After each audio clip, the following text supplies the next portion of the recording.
Hello বন্ধুরা, এখানে আমার বাবার আলু রয়েছে। এই যে আলু বীজ কাটারে এসে এরকম করে আলুগুলো কাটতে হয়, এরপরে লাগাবো। যে দেখতেই পেলেন যে জল দিয়ে দিচ্ছে বাবা। আমি এগুলোকে লাগিয়ে নেব।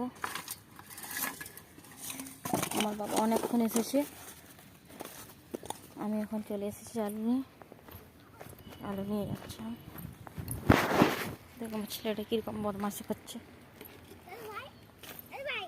একটা একটা করে আমি একটু ছাড়া ছাড়া করে পুঁতে দেবো সুন্দরভাবে।